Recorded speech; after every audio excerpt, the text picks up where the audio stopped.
लेकिन कई लोग कांग्रेस पर सिलेक्टिव पॉलिटिक्स करने का आरोप लगा रहे हैं। इस बारे में हम आपको विस्तार से बताएंगे कि क्यों कहा जा रहा है कि भाई ये सिलेक्टिव पॉलिटिक्स है। उससे पहले एक रिपोर्ट आपको दिखाते हैं कि आज लखीमपुर मामला दिल्ली में राष्ट्रपति भवन तक कैसे पहुंचा और क्या मुद्दे के साथ पहुंचा।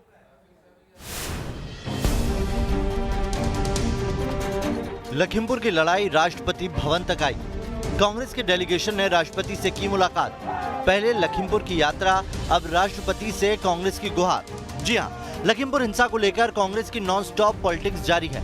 राहुल गांधी की अगुवाई में कांग्रेस के प्रतिनिधि मंडल ने राष्ट्रपति रामनाथ कोविंद से मिलकर इस मामले में केंद्रीय मंत्री अजय मिश्रा को बर्खास्त करने की मांग की है। हमने राष्ट्रपति जी से कहा कि देखिए, जब तक ये व्यक्ति मंत्री है तब तक न्याय नहीं मिल सकता है।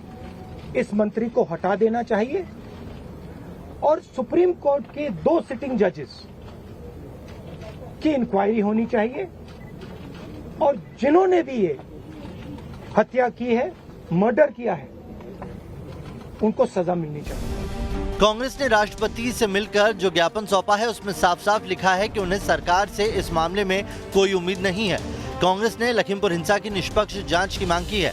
जो शहीद परिवार हैं, जो शहीदों के परिवार हैं, उनकी ओर से, क्योंकि वो यहाँ नहीं आ सकते राष्ट्रपति जी के से मिलने के लिए, उनकी ओर से हमने उन्हीं की मांग उठाई है और हमें आशा है कि राष्ट्रपति जी इसके बारे में कार्रवाई जल्दी ही करेंगे। लखीमपुर हिंसा की घटना को लेकर कांग्रेस फ्रंट फुट पर खेल रही है। यूपी से लेकर राष्ट्रपति भवन तक कांग्रेस ने अपनी शिकायत और मांग तो रख दी है। अब देखना होगा कि इसका नतीजा क्या निकलता है। लखीमपुर में हुई हिंसा मामले पर कांग्रेस का 5 सदस्यीय डेलीगेशन राष्ट्रपति की दहलीज पर पहुंचा।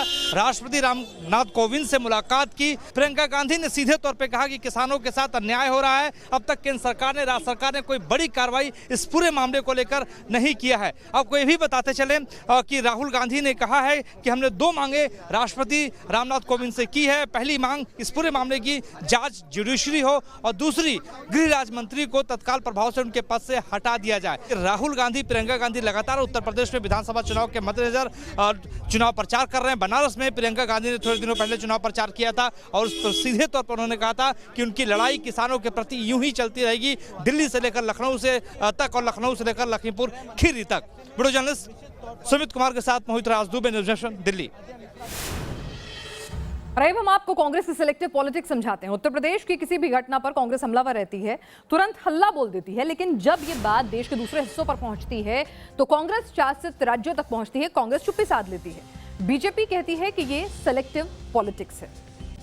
आइए आपको दिखाते हैं कि किस तरह से कांग्रेस की सिलेक्टिव पॉलिटिक्स है। उत्तर प्रदेश में अगर कोई घटना होती है, महिलाओं के साथ, दलितों के साथ अत्याचार होता है तो कांग्रेस हल्ला साध देगी। राजस्थान में होता है तो चुप्पी साध लेंगे, वहां पर कोई दिक्कत नहीं है आपको। राजस्थान में अगर दलितों के साथ, महिलाओं के साथ कोई भी अपराध हो, शोषण हो, तो आप उसका जिक्र भी नहीं करेंगे, आप उसको चुप रहेंगे। वहां पीड़ित परिवार से ना तो मिलने जाएंगे, ना उन महिलाओं के खिलाफ आवाज उठाएंगे। पिछले कुछ दिनों में अगर देखा जाए तो ऐसे कई मामले जो है वो सामने आ चुके हैं। कांग्रेस की सिलेक्टिव पॉलिटिक्स जो है सिर्फ उत्तर प्रदेश के मामले में नहीं दिखती है। आपको बता दें, उत्तर प्रदेश और राजस्थान में लखीमपुर पीड़ितों से तो आप मिलने जाते हैं उत्तर प्रदेश में, लेकिन हनुमानगढ़ पीड़ित से मुलाकात करने कोई नहीं जाता, यानी कि अपने राज्य में कोई दिक्कत नहीं। जालौर में कोई सुध नहीं ली जाती। हाथरस के पीड़ित परिवार से आप मिलने जाते हैं, वहां पर पूरा हल्ला बोलते हैं, पूरा चक्का जाम करते हैं, लेकिन जालौर में भी उसी वक्त मामला आता है तो कोई आप चुप्पी साध लेते हैं, वहां पर आप कुछ नहीं कहते हैं, कहते कार्रवाई हो तो रही है। लखीमपुर पर कांग्रेस का क्या एक्शन है? रोक के बावजूद लखीमपुर पहुंचते हैं, वहां पर अपनी गिरफ्तारी भी देते हैं, वहां पर पूरा अनशन पर भी बैठते हैं।